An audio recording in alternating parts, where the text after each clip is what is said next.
I'm Kevin Power, and this is SaskScapes, the podcast featuring stories of arts, culture, and heritage in Saskatchewan.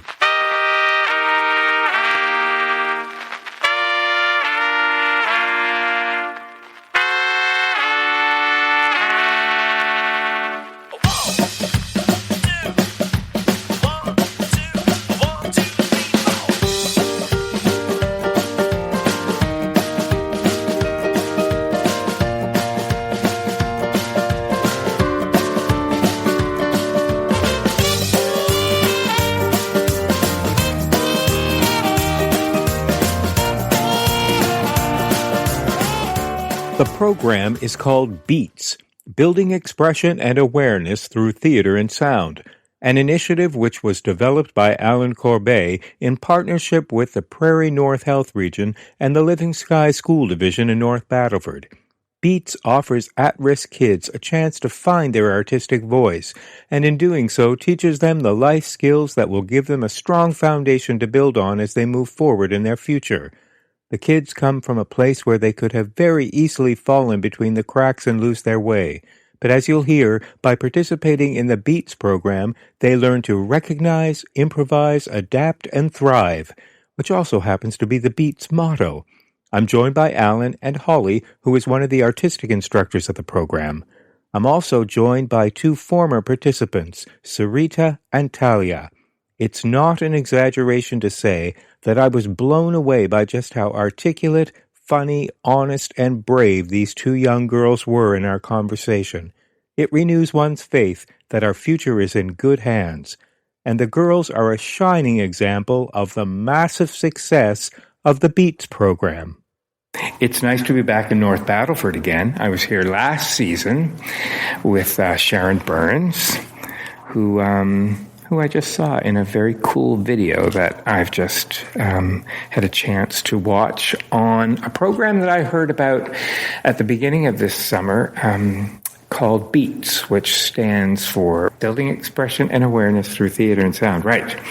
And this baby basically is brought to us courtesy of the wonderful brain and imagination of my first guest sitting here on my left, Alan. Alan, do you go by the French pronunciation of your last name? That's the proper way, but we kind of gave up on that a while back. Do you seriously say Corbeil? We say Corbeil. Really? But the proper way is actually Corbeil. Yes, absolutely. That's Corbeil. Yeah. Corbeil. I shall refer to you as Alan Corbeil. Perfect. And if I want to be really technical, I'll refer to you as Alain Corbeil. Alain Corbeil. You can call me Al. So essentially, this program was birthed by you, yes? Yeah, this is a program that I kind of dreamt up, I suppose. It kind of started just from years of counseling kids and finding out that a lot of kids were wanting to put a lot of their stories into lyrics and songs and whatnot. So they used to say they used to write their own beats. And so it kind of came with that. And I just wanted to start off with helping kids to record music. And so that was the original idea, is just a recording studio based out of the school where I could sit down one-on-one with kids and just help them put their stories into lyrics. And the more I thought about that, the more I realized, that it's way bigger than that. There's so many more outlets that, not everyone is musical.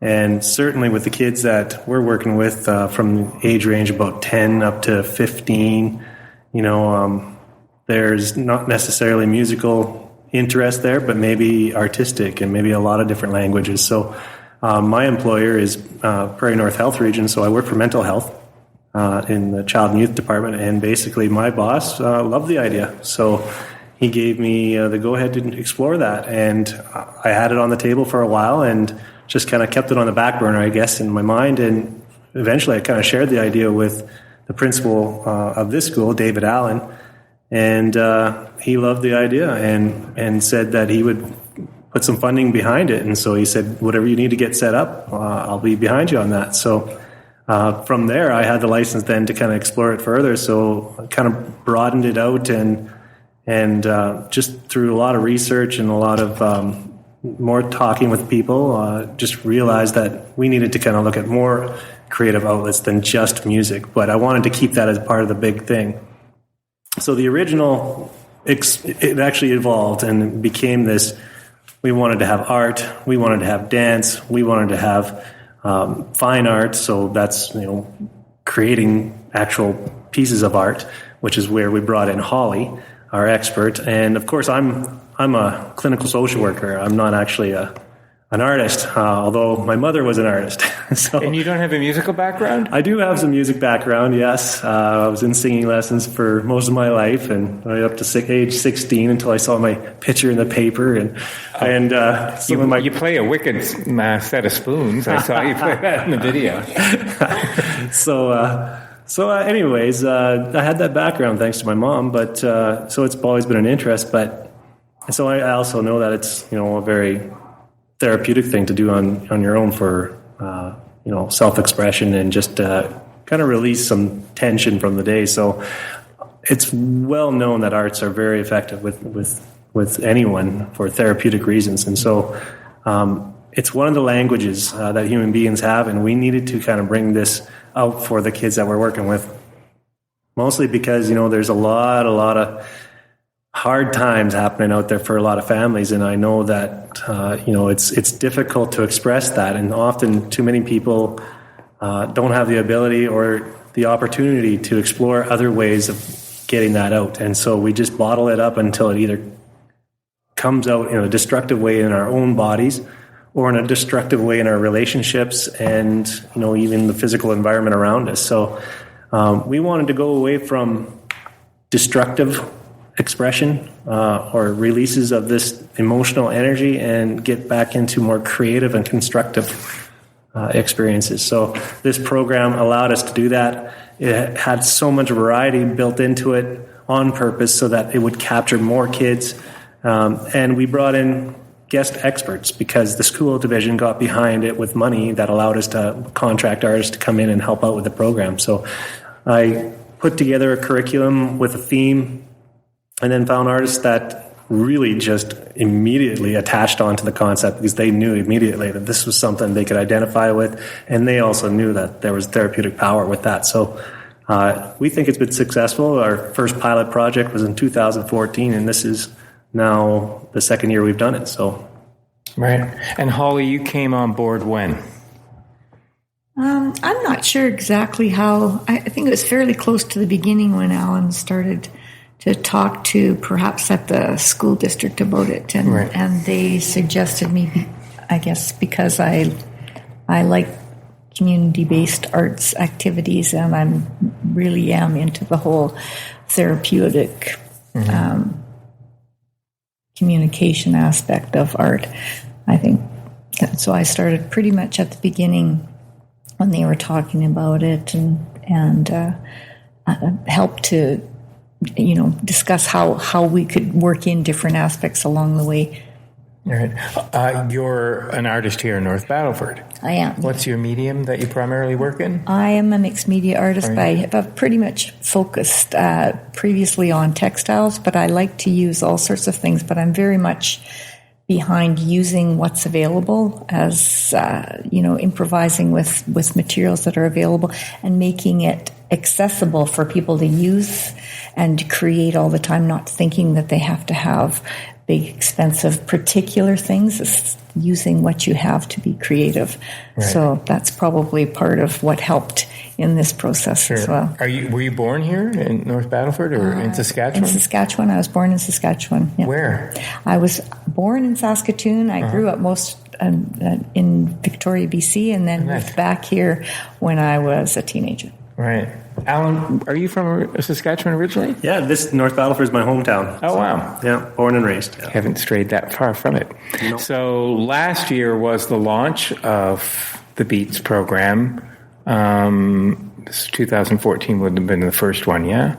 And I'm lucky enough to have two people who were involved both last year and this year, so they're pros. Across from me sits Sereta and Talia. Hi, you guys. Hello. Hello. So I feel very lucky because I had the chance to sit and watch a couple of videos on the program. So now I get a sense of what you guys have gone through. But tell me a little bit about your story. Are you originally both from North Battleford? I was born in Saskatoon. I grew up here in North Battleford. I moved.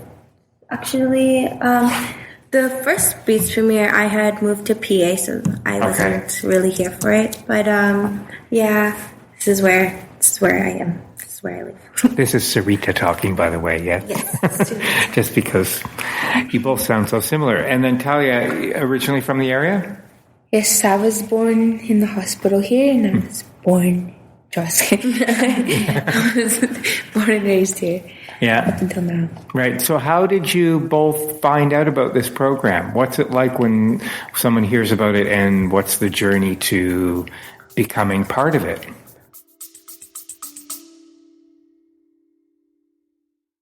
Hey, it's Kevin.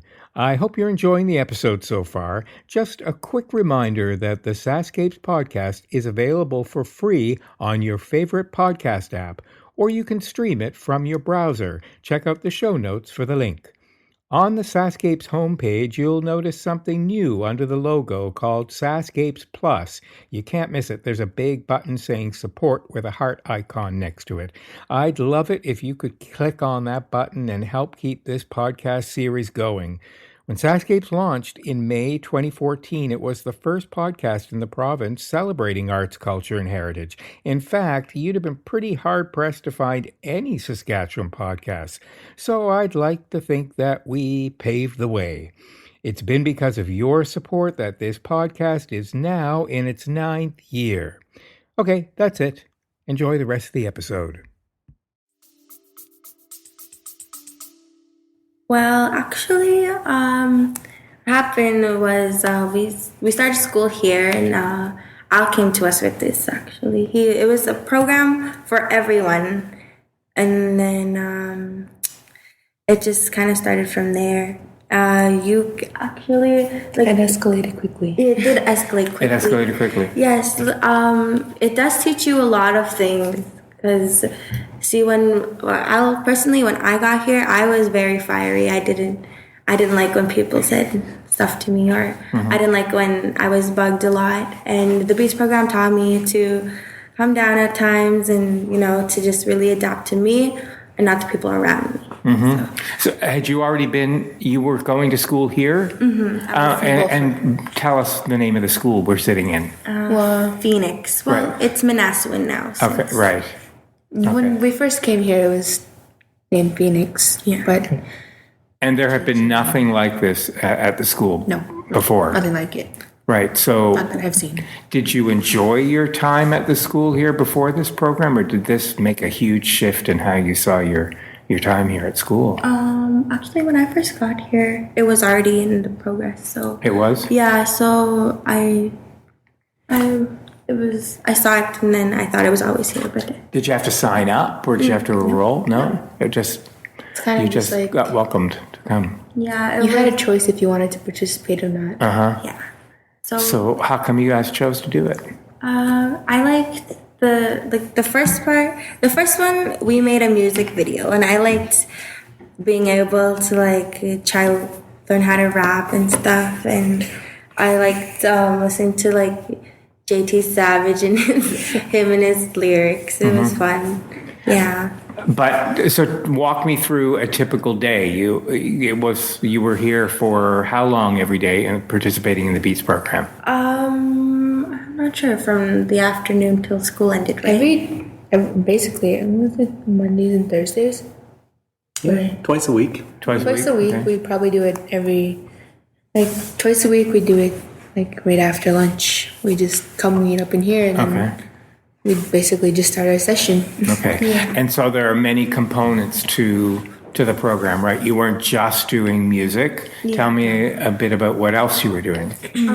When the second B.E.A.T.S program started, I was in a hip hop class, and that was really fun too, because when I would come to school, B.E.A.T.S was on, and I got to show everybody like my new dances and stuff.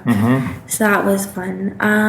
What about actual painting or crafting, mask making? You were doing all that? Yeah. How was that?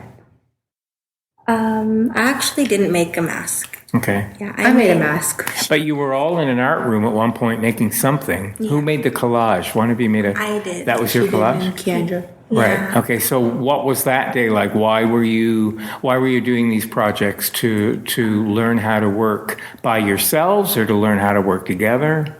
No, actually, I was talking to Miss Eagle that day. I wasn't having a good day that day, and Miss Eagle said, "Well, we're doing beats after lunch," and she's like, "Maybe you could just work on the rest of your collage." And that collage took me the whole beats to finish, It's and like a day-by-day project. yeah, it was a really fun time. It's beautiful. I actually, when I was looking at it, I thought it would make a great magazine cover. Yeah, everybody's like, "Oh, this is nice," because it was really nice. Actually, I was surprised that it came out that nice. Yeah. Yeah. Can you remember that day when you were having a really lousy day? Yeah. How was it by the end of the day? It was really cool. Like, I love looking at it. I was like, oh my gosh, it's like this. It just turned my whole day around because it was so bright, and like I just got to see my favorite artist on the thing, and like I can't believe I made that. Right. Talia, what were you working on? Well, you were really busy with a major project, which was the film. In between, I'd work on posters, and before we started the filming, I was helping out with making masks, and we paint a lot. And You helped with some of the set, didn't you? yeah, the set. Did you have any kind of artistic outlet before the B.E.A.T.S program? Were you involved in anything musical or any arts programs? Were you creative? Did you make stuff growing up? Yeah, I was in hip hop before. Okay. So yeah. But other than that, no, I wasn't really artistic before the B.E.A.T.S program. I didn't know I was artistic, honestly. Huh. I didn't. And then the B.E.A.T.S program kind of showed me. I was like, oh, okay, I guess I know how to paint. Right. So, yeah. What about you, Sereta? Were you, sorry, Talia, were you involved in anything artistically prior to this program? Before I came to Phoenix school, at my old school, they were just teaching us how to play guitar, and I actually got pretty good at it. And when I got here, I kind of just realized, like, oh, I could draw. Like, I can actually draw. Yeah, she can. And, like, further on into the B.E.A.T.S program, I finally realized, like, I actually have a talent, and that I never realized I had before. And it was kind of cool to realize that, because we're not just some kids just here for nothing. Yeah. That's so great to find out that you have this talent that you had no idea about. You must have a tremendous sense of pride knowing that you've tapped into something that you didn't know existed. That must feel really great. Yeah, you do. I mean, I'm looking at you both smile, and I can tell that you're really thrilled. She was actually a key singer in our first year's music video. Oh, you were? Yeah, she was. She was the... I like to rap, Uh-huh. but I don't really tell people that. You just did. I think if me and her work together, like if we actually put our minds together and set our minds to what we wanted to do, we could make a pretty good song. Yeah. I tell Talia a lot of things. Like, even though we don't go to school together anymore, the B.E.A.T.S program made us very close. Mm-hmm. And like this. Like that. Like, yeah. Were you that close before this program? No. But you knew each other. Yeah, we knew each other, but we weren't like as close as we are now. Did that happen in the B.E.A.T.S program for the other participants? How many were there this year? How many did you have? There was Quite a bit. Probably like the same amount of last year. So we're talking In the 20s. in the 20s? Mostly because this was meant to be for it was meant to be for the whole school. These are small schools. But we also invited Battleford Central School, which has a structured success classroom. So it's... Went to there. Yeah, so it's a You went classroom. there? Yeah. Classroom with kids experiencing challenges with behaviors and just, making it work at school. And so we invited them over as well. So they took part with us. And so there's actually 3 schools involved here: Phoenix School, Manasquan School, and Battleford Central School. And we wanted the staff to be involved too, because it's very stressful working in these school settings. And we needed something that would lift everyone's spirits and help everybody be on the same page. And the staff had to get in there and be on equal footing with the students. So that was a key thing for us. And I think it did lift the spirits in the whole school. I think everybody was looking forward to B.E.A.T.S in the afternoons. But you guys seem really outgoing, just even meeting you today. Were you always like that? Actually, when I actually first got to the school back in 2014, I was a very shy person. I didn't really like to talk, and I don't know. I can't imagine that. I couldn't either until that. I wouldn't say I was shy, but I say I was pretty bitter towards people. Really? Yeah, I was kind of mean. I was really mean. And the B.E.A.T.S program kind of showed me like all this kind of different stuff. And coming out of it, I was a whole different person. It's like, wow. I'm really impressed that you guys are able to articulate that you're able to actually be that self-aware, to know that you sort of had that journey from being mean to being this confident. Is that part of the B.E.A.T.S program? Do you have that component? Yes, we're looking around here. So we have big banners that say recognize, improvise, adapt, and thrive. So tell me about the thriving aspect. Actually, recently, I think about the B.E.A.T.S program, and it teaches so much things. Like, honestly, I think that there should be a program like this at every school. Because I did, like, when I found that out, I did recognize, and I improvised, and I adapted. Keep doing what I do. Can I? Sorry, just because I'm getting kind of misty-eyed here, because I have to tell you something. Meeting you guys here and seeing how articulate you are and how together you seem and how confident you seem, it's hard for me to imagine that you were anything else but this coming into this program, but you're telling me that you were. I think before the B.E.A.T.S program, we didn't really... how do I word this?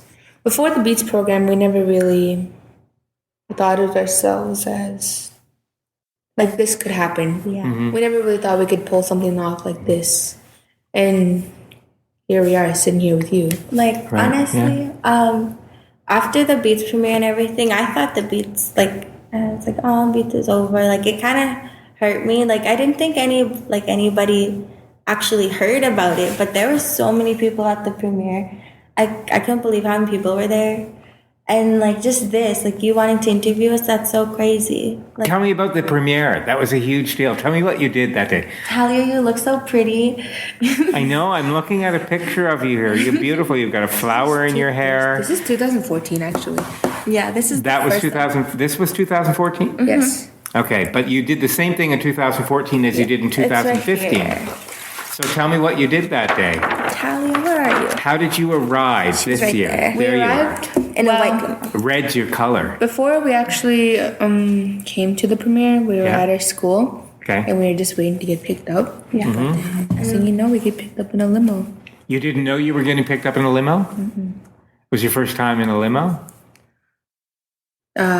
This year was my second time. Because you did it last year as well. Yeah. So you get picked up in a limo, and you all can't fit in a limo, right? So did you have more than one, or how did you all get there? Actually, this year was really different. Hey, we got some teachers drove us to the back of like to the premiere. Okay. To the back of the library. And then the limo dropped them off, and then they'd go pick us up when we go for a little cruise around around the city, and then they drop us off. And just kind of just got to ride around in the limo.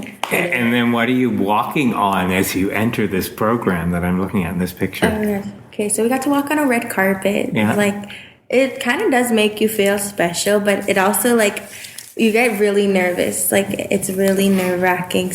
Like, it was so nerve-wracking for me because once, like when you first meet me, I'm not really social, and the way I dressed, I dressed so weird that day. Well, I thought I dressed nice, but like, I mean, I dressed Beautiful. I dressed a little out of my comfort zone, and I didn't know how many people are going to be there, so I kind of ran across the red carpet. But Did everybody else feel this way? Tell me about some of the, you don't have to use their names, but some of the other people that were involved, some of the other kids that were involved, were they nervous like you? Were they confident? I know a lot of the boys, especially the younger ones, they were excited to get into the limo. But when they got into the red carpet, they were kind of just like closed up and got all shy, and I was like, just chill. Like, this is our day. There was a cool moment this year when that one boy had someone join him on the red carpet. yeah, His is that his niece or his little sister? his niece. Are we allowed to say their names? No. You can say their first names if you want. Leighton. He's one of the young. He was the youngest one in our program, right? Yeah, Leighton. He came out of the red carpet, and his little niece came onto the red carpet with him. So instead of kicking her off, he grabbed her hand, and they walked down the red carpet together, which I thought was pretty cute. Wow. Yeah. When the program started, was everybody receptive to it, or were there people that just didn't want to play? There was a lot of people like that, especially in the first year. Were you guys like that? Honestly, when I was first introduced to the B.E.A.T.S program, I thought of it as a way to get out of schoolwork. But once I got more into actual getting into the work, I actually realized this is actually a cool program, and I'd like to do more of this. And I hope someday that I'll continue on with this with other students and let them how do I know continue on as in teach them? Yeah, let them experience what we had. Right. Because not everybody gets to feel that special. Yeah. That day, honestly, of the premiere, I felt pretty important because, us from where we come from, we don't really see that type of stuff every day. Yeah. And not many people do. Not many people arrive on a red carpet as they start their day. We actually got to get ready at the school here. The girls locked the door, everything. Right. That day just felt like we wore high heels. we wore high heels. Right. I never wear that. Yeah. The mayor was there. The mayor was there. The mayor came? My The dad. deputy fire chief. There was all sorts of important city people. My dad actually, when he saw me, he said, "You look so beautiful." Oh, that's so great. And when you were actually doing the program, going through all these art classes and music classes and creating all these wonderful projects, were there kids that just didn't want to do it? Yeah. A lot. I mean, that were not willing to open up? Because it takes a lot of courage, right? To kind of open up and be honest and be real. So how did they break out of that shell? What did you observe? How did they do that? I think each session we had, they kind of just opened up more. Yeah, gradually. Just step by step. It took them a while, but eventually, towards the end of the B.E.A.T.S program, they were more open about it, and they were willing to participate in what we were doing. Did you have rules? I mean, were there ground rules like no laughing at people, no making fun of people, those sorts of things? No. It was really But I mean, I think people were scared of that. I mean, we weren't really scared of that because we knew that people weren't going to laugh at us. But I think other people were scared of that. I think Dante was, but I mean, he came through at the end. He decided he wanted to participate and stuff. It's my ex-abusive husband.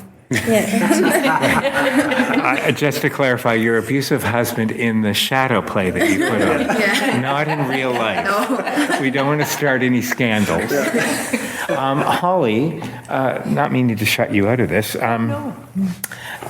how much do you attribute the art form, no matter what the medium is, to turning these kids into the brilliant people that they are becoming? Well, I think, you touched on it earlier when you talked about how, the art is just another form of communication. And I think often people forget that. And I think it's sort of one of our basic human rights is to sort of self-express. Yeah. And through the arts, it's sometimes a lot easier because no matter what art form you're using, there's parts that you do together and there's parts that you do alone. And as you're doing those sort of more contemplative things, it's a good opportunity to sort of sort out your thoughts around the particular issues. And sometimes it's not even directly related to what it is that you're doing, but you're processing all of those things. And I think that really does help you.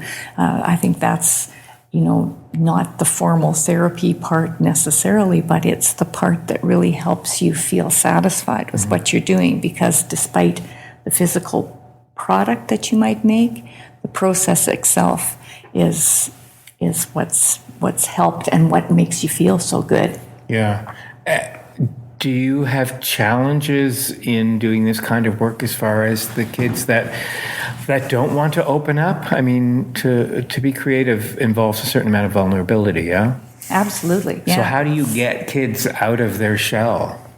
Well, I think that was part of when we first began this, the very first year, one of my suggestions, just because I also work with adults a lot, and people are really afraid to do things. You're absolutely right, because it seems like everybody at some point is told they're not an artist or they're not creative. And it's amazing the amount of people, when you say, okay, we're going to do something fun and creative, and everybody puts up their hands and says, oh, no, yeah. I'm not creative. Yeah. And it's like, what? You got dressed today. You look fabulous. Yeah. You probably put food on your plate in a certain way. I mean, you've done all these creative things, and somehow somebody's telling you you're not creative. And that kind of makes me a little nuts, I think. Mm-hmm. So I like that we kind of try to help them recognize that every aspect of their life they can put some creative influence on. So one of the things that I think is important is sometimes just having an opportunity to play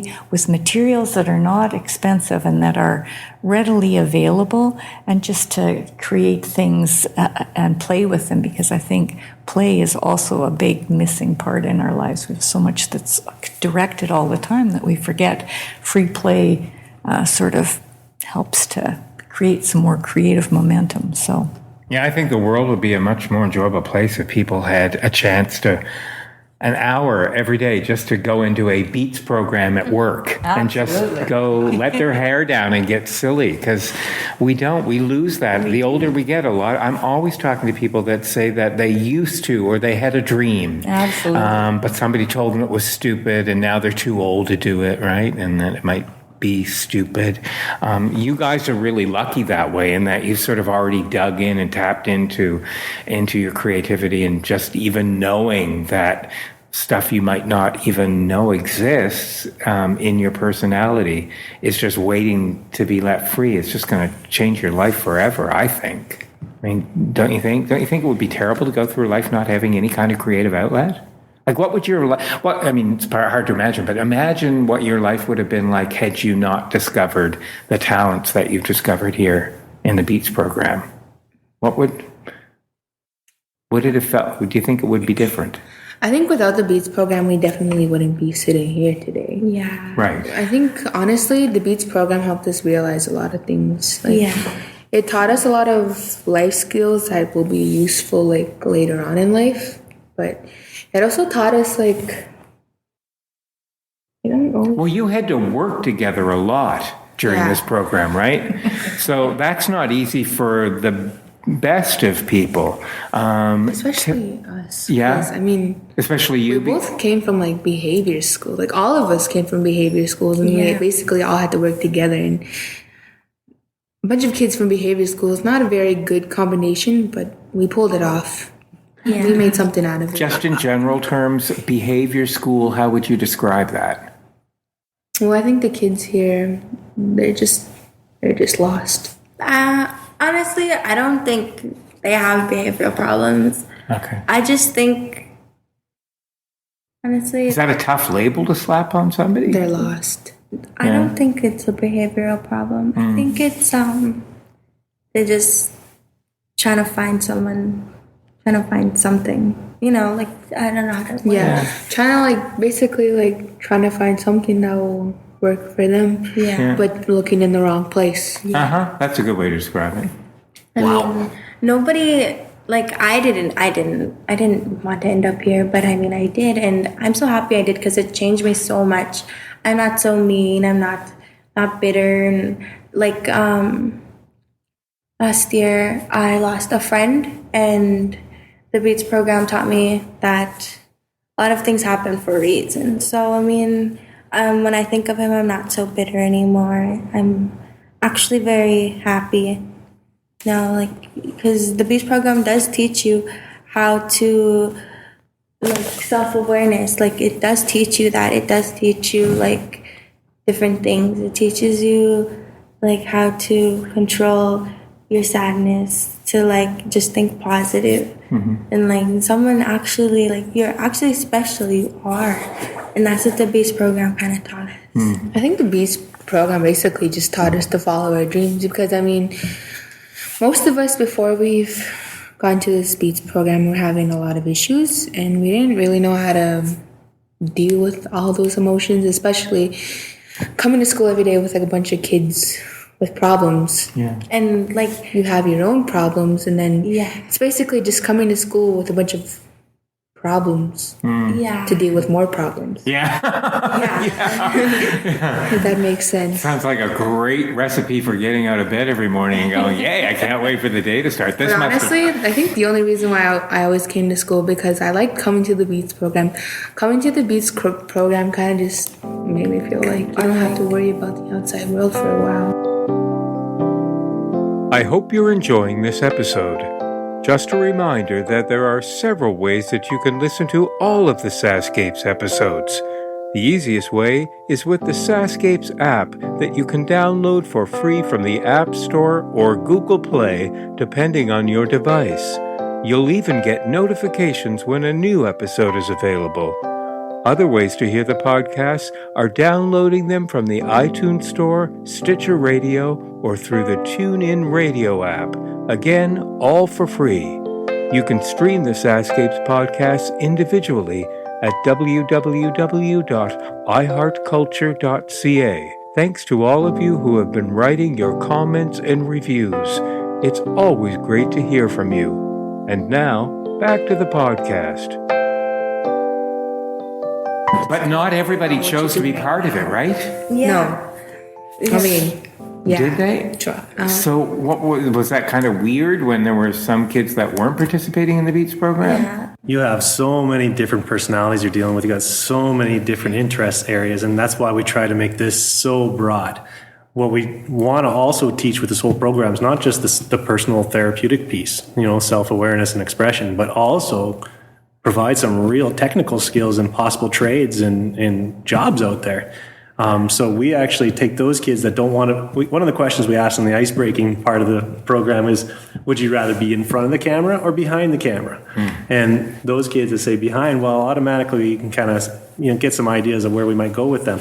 So for some kids, that's doing the camera work or building the sets. Romello wanted to do the tour of the sets, and that was mechanical and something that he could really wrap his head around, and finally got the courage to get in front of the camera with me as long as it was around that area, right? So some kids, they were more into the media editing, so getting on the computer and I would show them how to, splice things together and do some of that. So, I mean, these are all skills that could be applied to other future careers. So isn't that what education is supposed to be for? Right. So I think we've kind of covered the bases here and allowed so much flexibility to this program that B.E.A.T.S is a principle and not necessarily a structured program that has to follow a certain recipe, but it's that, I think, that captures those kids that, really don't connect with maybe dance or art, but could see maybe getting that photography thing going on, as Keandra did.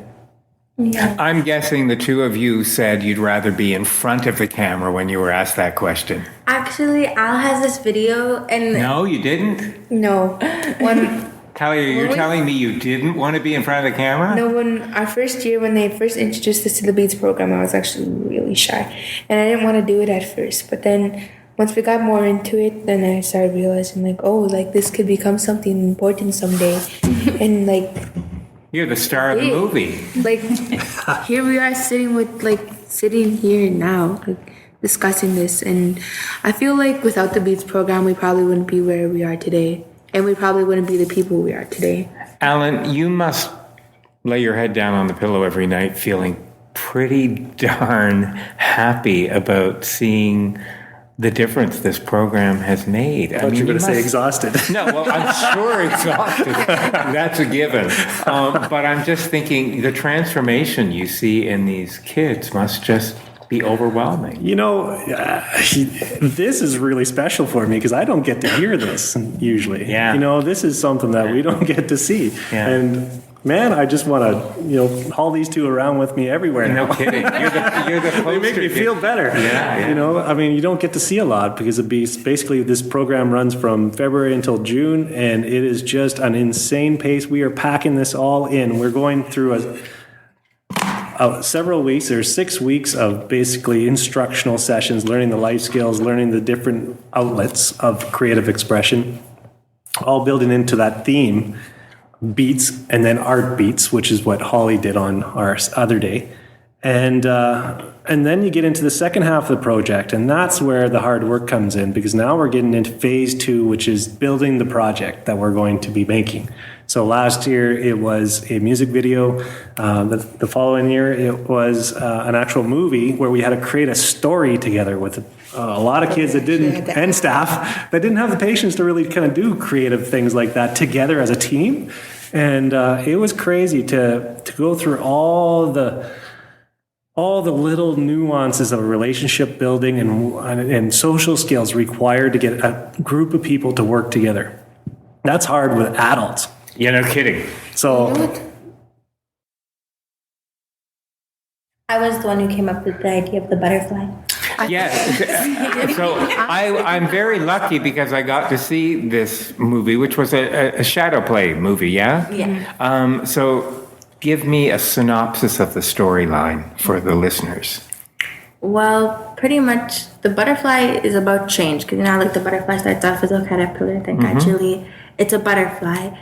And then, so all these kids or moms, like they all come from these sad backgrounds or bullying, and the butterfly teaches them change, and that you can come from something good, like you can be beautiful out of something bad or something like that.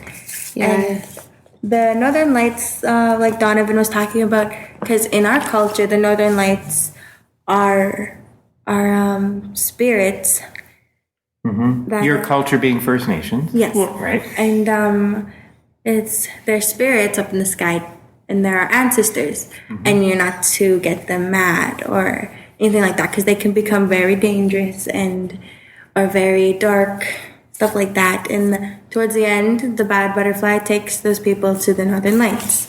So that's me. Yes. The people that went to the Northern Lights were the troubled people? Yes, the ones that... The people who didn't see the point in changing. Yeah, it was about choices, yeah? The choice to do something that your elders would be proud of, or not. I think the moral of the story was basically like, you have a choice of like which path to go down to. Like, you're not forced to go down a path. Like, sure, your parents may be alcoholics or drug addicts or they're abusive, but that doesn't mean you have to be how your parents were to you. If that makes sense. That's just like residential schools. I mean, like the residential families, like they're all going through something else, right? But I mean, there's somebody in those families that are going to break that cycle, and it's going to totally change what their family is going to live by, you know? I feel like the B.E.A.T.S program just basically changed our whole world, because I mean, before we came to school here, I never really saw myself doing this, or it changed our outlook. Yeah, well, the B.E.A.T.S program, that movie is kind of a metaphor for what the B.E.A.T.S program does, right? It shows you that you've got a choice, and it shows you a different way of living. So, I mean, that's sort of what I got from the movie. It was sort of a dramatic representation of what this program really is, in a way. And you all work together on the script? Yeah. But the story, there was how many different people working on that story? There was probably me. No, it was me, you, Guy, JT Savage. Oh yeah. It all looked so easy in the final product. It looked so, but that was. But you're telling me that it was hard. It was hard to put It together. was just like step by step. Like our first Beats program that you like see like these whatever. Kind of just basically was just the starting point of it. Basically just taught us the skills, and then later on we basically just got more into it, and like I don't know. Tell me what Holly has meant to you guys in this program. Holly's Bay. Holly, honestly, if it wasn't for Holly, I don't think I would have known I was artistic. That's Me either. Really? How did she draw that out of you? She see just these got us banners to- right here. Yes. Me and Talia got to we got to make a banner one time, and I didn't even know that I could do that. I was like, oh my gosh, I love this banner. Yeah, But Holly really sort of tapped into your creativity. She sort of showed Kind of you. just like she showed us the set off basics. something in our mind. It's just like you can do this. Like you don't Like, just gotta stop being so self-conscious and just work towards what you want to go. honestly, That makes sense. Holly, the way I say, like, it just starts off with like just a little slap of paint, and then then you can just Next thing you keep know, it's going. a whole- then a whole portrait. That's got to feel good, pretty good hearing. I don't know. Everybody did such different things. As Alan said, it's kind of interesting to hear their take on it, because we, in the last 2 years of both these projects, we covered a lot of different things. And you just never know what's going to be something that's going to be the trigger for any one person. Lots of different kids. And one thing that I think is kind of interesting is we forget about the age range of the people involved with the program. Because, Yeah, what is that age range? Yeah, because I think there was some of the younger ones were maybe 11. Would that be about Even the younger, I think, down to about 9. Oh, wow. So 9 to Battleford sort of Central. 15? 16. 9 up to 9 to, like, 16. 16. Well, Yeah. even some of the Manasquan boys are older, so it's a good spread of kids. Really, basically, children, adolescents. So 17. So trying to find Yeah, well, activities that are interesting and applicable to do together with that age Right. range in a small space, with sometimes, I think some days we had up to 24 kids here, and Maybe I have like 5. yeah, so you never really knew. So there was a lot of activity at different levels, and I think that even though it was a challenge, I think that also was very helpful, because there were so many different levels of skill. So someone would see something, and it would then trigger a new idea for them, and they would realize, and they'd think, well, wow, I never thought about doing something that way. I could incorporate that into my piece or whatever they were doing, and I think that helped.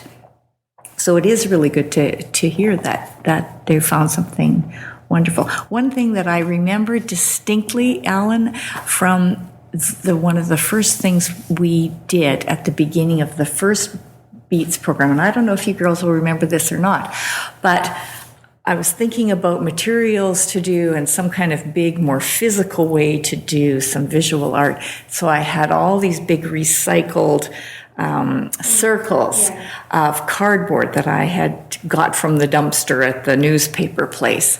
And I just brought a bunch of paint and a bunch of these things. And I thought we would start doing these big circles so that they could represent all sorts of things, but they would just be a space to play with color and ideas and to get them sort of moving in a bigger way. And I remember one of the fellas took his out in the hall and started painting, and they all really got into it. I was so surprised, and it was a wonderful way to start.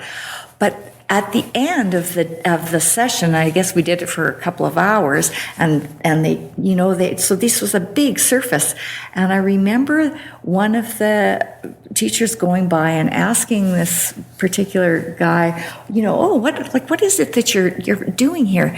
And he said, well, this part here, these colors, this represents my past, and this part right here, this is where I am right now, but this over here, this is where I'm going.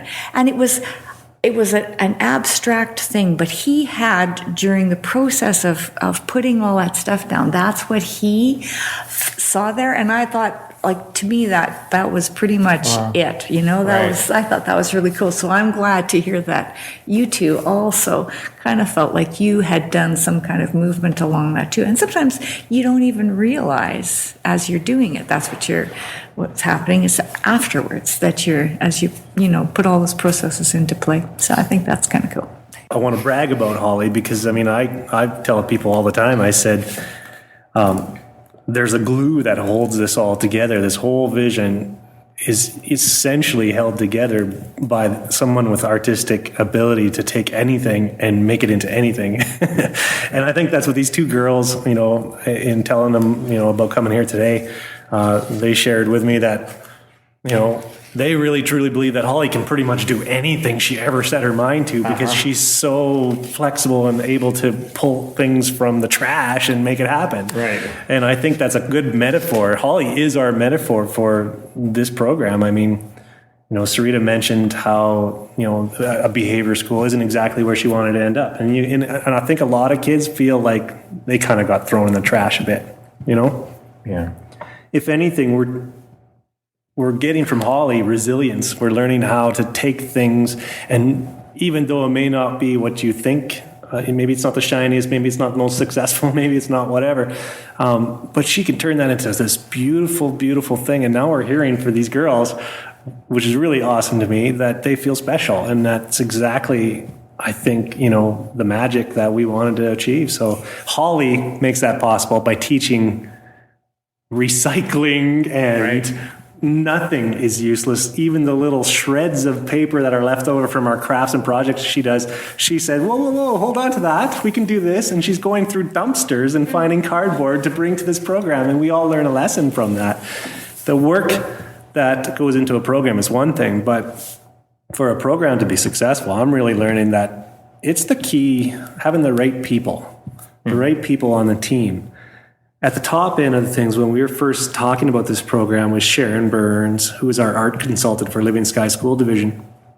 She has such a network of artists and knowledge of people around here and there. She found Holly for us. And so I'm forever in Sharon's debt because of, Holly. Holly is absolutely who I rely on. And she comes in with such a great atmosphere about her. We're all stressed because it's chaos most days, and we're all working hard to try to stay on task. But Holly comes in as a cheerleader, just boosting everybody's spirit. So she is just amazing. So I wouldn't be able to do this without Holly.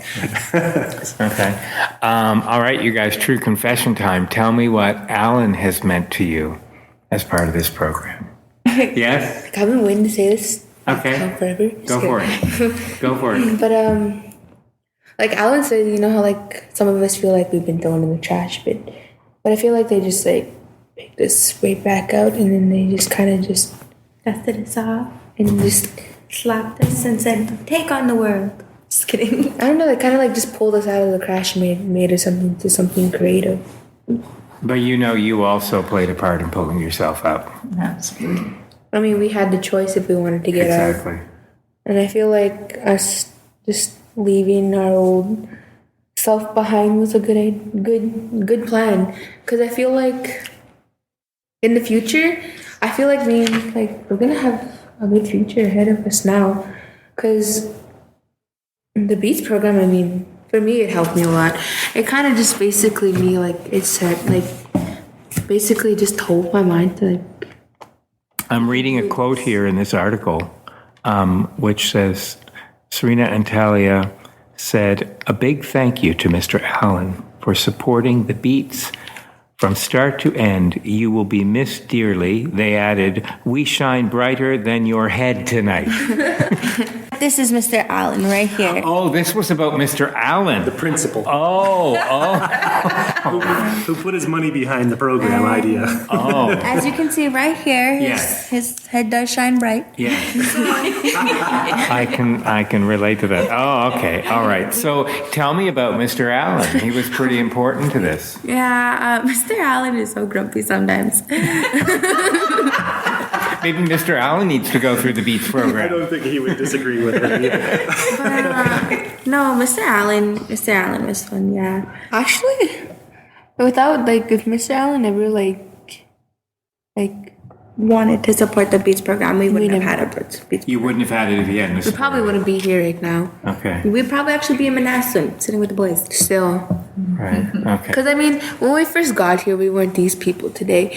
And I feel like the B.E.A.T.S program has done a lot for us. I feel like everybody in the B.E.A.T.S program has done a lot for us. Even the kids that didn't show up to the B.E.A.T.S program that still participated, I know They still did Keandra, the B.E.A.T.S program helped Keandra. She's going to school at Comp right now. And she's the shyest girl I know, but she's going to school at Comp. That's the biggest school in North Battleford. Right. It's crazy. What's the biggest lesson Alan has taught you through this whole thing? Recognize, improvise, adapt, and thrive. Because right now we're just kind of, when we first started the B.E.A.T.S program, we basically just recognized, and then we started improvising, and we're just adapting now, and we're just ready to thrive. Do you think you could really be thrown into any situation now and learn how to work with it? I think me and her, from the B.E.A.T.S program, we really learned some good leadership skills. Honestly, and determination. when I just came back to Phoenix, I was in a group home, and the B.E.A.T.S program actually did teach me a lot, and it did teach me how to adapt, because I was last time I was in Phoenix, I lived with my parents. I wasn't in a group home, but I live with my parents now, and I'm just And what do you want to do when you're finished school? What's the next phase of your life? If I were to give you a magic wand and wave it over you and say you can be or do anything you want, what would that be? I want to be a rap god. A rap god. Just kidding. Okay. Just kidding. I have my future set ahead. No, actually, I think I want to keep going to school, and I want to go to school for a doctor or something. Or someone who finds bones, an archaeologist, someone like that. Mm-hmm. I have my heart set on being a photographer/journalist right now. Do you? Yeah. That's a pretty cool profession. Just kidding. I don't really tell nobody that, but except You just did. You're telling people a lot of things you don't normally tell people. Yeah, a lot of people don't know a lot about me until I actually decide to open up. Uh-huh. But when I do, I just kind of see some real deep emotional things. I can see that. It's good. I can see that. Actually, me and Talia yesterday after This was a good Al conversation. and Zelda were done talking to us, so we went back to my house. We were talking, and the B.E.A.T.S program did teach us a lot of things, and it taught us how to step out of our comfort zone. And we were thinking about Becoming partners on YouTube. yeah, that would be so cool, because we're funny together. I feel like we can make something out of that. I feel like we can make something out of our lives now after the B.E.A.T.S program, because before it, I had a lot of doubt in myself, and I never really saw my adult years. But now I can just I want to strive towards that. I want to be successful now. I want a good future, and even though I still have doubts in myself, they're not as bad as before. And everybody does. Yeah. You should start podcasting. That's a great stepping stone to being a journalist, is starting to create your own podcast. You know that this experience is going to stay with you forever, right? We all have memories that we look back on. I don't mean today. I mean the B.E.A.T.S program. This is Talking about today, though. Oh, today. Well, great. If today stays with you, great. But I mean overall, these experiences will stay with you forever. I feel like the B.E.A.T.S program just basically taught us that, even though you have doubts in yourself, you can still push forward. this whole conversation started you asking us how important Al was. This whole interview, we've been telling you how much the B.E.A.T.S program helped us and how much it's like showing us like a brighter like passage and like, you know, like, and it's because of Al. We see that it's because of him. He's the one who created the B.E.A.T.S program. Yeah, and if it wasn't he for has him, a lot to do with this. if it wasn't for him, I don't think we'd be where we are right now. Cry. Just kidding. There's a tissue right there. You are, as she hands Alan a Kleenex. I'd like to say something Yes. about Alan too, because I think from the beginning when this program first came up and we first started talking about it, he was the one with the vision of what it was going to come. And each year he has a vision as to what he's hoping it will produce in the end. And all of the spaces in between, he's kind of got them stepped out as to, you know, the little points we're going to meet along the way. But he is the one who has the focus and the energy to drive us to the end. And even though we might take a path that gets pretty crazy, he makes sure that we get there. So he really has some mad organizational and editing skills to get it all going. And truly, he's the driving force. So yeah, I hear what you guys are saying. It's very important to have a good leader like that. And he is flexible enough to allow it to happen. You guys blow me away. I feel so lucky to have had the chance to meet you and talk to you. I look at you and wish that I had had this when I was your age. And I'm sitting here envious of you for the experience that you've had and in awe of you that you are so put together and so articulate and so driven and that you actually care. I mean, you actually care. Can I say something? Yeah. You know, before this, like, okay, I don't really like talk about God a lot, but I feel like God like blessed us with the privilege of doing the B.E.A.T.S program, because I feel like the B.E.A.T.S program has a lot to do with what we're doing now today. Because I mean,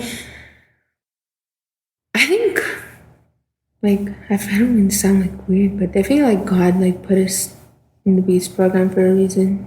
In Phoenix. For a reason. I think when I first came to school here, I didn't want to go here and I didn't see the reason behind it. But now that I feel like now that I'm out of here, I feel like Phoenix was a good place for me to be because it taught me a lot of things and it taught me a lot. What would you say to kids who don't have this program, who just somehow are dying to crack out of their shell and have no idea, that are listening somewhere in the world, that are listening to this, that are terrified to be honest and genuine and real? Everyone was terrified at first. Everyone was terrified? I was terrified at first. I didn't even want to step out the classroom at first. Mm-hmm. I didn't even want to come to this room at first. And is it okay to make... I had like the biggest like issues with like being shy and like depression and all that.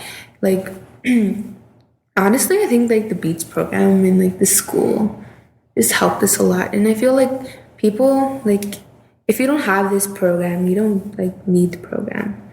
Like Alan said, you just like need the right people. You need the right people. Yeah, like even you just need the right people in your life. It's the best feeling when you can do whatever you want. You don't care what people think of it. It's the best feeling when you accomplish something. Yeah. When it becomes something that's getting known out in the world. I mean, we come from a small town in like Saskatchewan. Like when I was younger, I never really thought that this would happen. I never really thought we'd have an interview about the B.E.A.T.S program because when we first started the B.E.A.T.S program, I never think it would become something big, but I feel like it's just going to become more bigger someday. I believe it will. I do. So be brave is your advice. Be brave and just go for it. Just go for it. If you guys can. Take it on. Just jump into it. Forget all your fears and just like jump on the bandwagon. Yeah, pretty much. Like it's not scary once you're not scared. If that makes sense. It's not scary once you're not scared. Yeah. I understand what you're saying, but Yeah, it's scary until it's not. Yeah, like you're scared. You have to step out of that scared zone and you have to think, okay, what could happen out of this if I'm not scared? What could happen if I don't care what other people think? You know, a lot of things could happen. Like we didn't care what other people think. Now look at where were we? Here.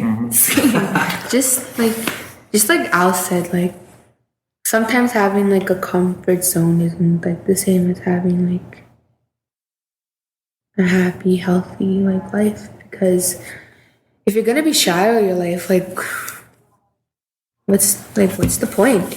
Because you can't be shy all your life. You gotta like at some point in your life you have to like just get out of that zone and become something more than that. And like we're not trying to say like use drugs and alcohol to get out of that zone. I mean like find something you really enjoy to do and you know show more people about it. Like get out of your comfort zone and show people what this is and like you know because we basically just came from like whoever's listening to this right now, like we basically just came from where you guys like are. You know, Yeah. we were in that position and like we knew how y'all felt. like honestly before like I don't think we would have talked to someone about it or like I don't think we would have went up into like a bunch of people like I would have never done that. yeah and like honestly it's good to have a backbone. I think Talia is my backbone. I tell her a lot of things. You're my front bone. It's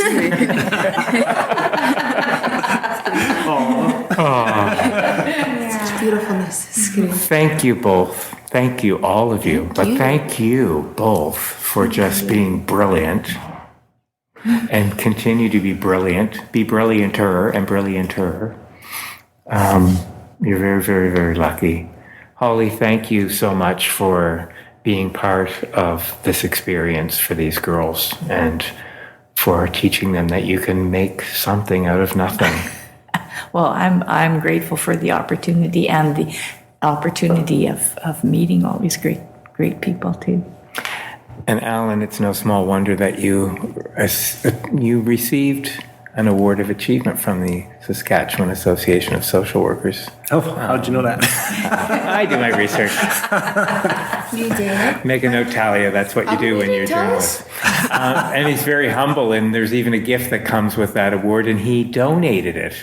That's how humble this guy is. He gave his gift away. What was your gift?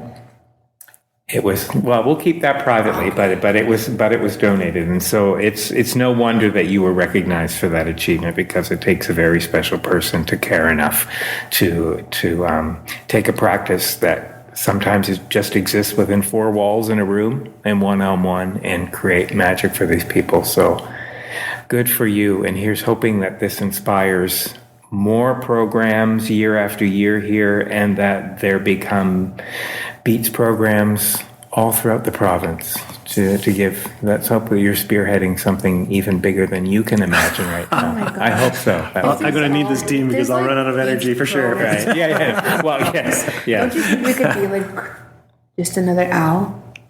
You guys could be another Al. There you go. Like we could run like some of those B.E.A.T.S programs across the province. Okay, are we signing contracts right now? Okay, all right. I'm good with this. We'll have Thank you. Start something big. Thank you, everybody. Thank you so much. Thank you. Thank you, man. Thank you. Hey, thanks for listening. The SaskScapes podcast is created and hosted by Kevin Power for Sask Culture. Funding to the cultural sector is provided through the Saskatchewan Lotteries Trust Fund for Sport, Culture and Recreation. For more information, visit iheartculture.ca and saskculture.ca. You can follow us on Twitter @SaskScapes and @KevinPowerLive. Music for SaskScapes is provided by Saskatchewan-born singer-songwriter Jeffrey Straker. These are our stories, Saskatchewan, and they have no end. So tell me, what's yours?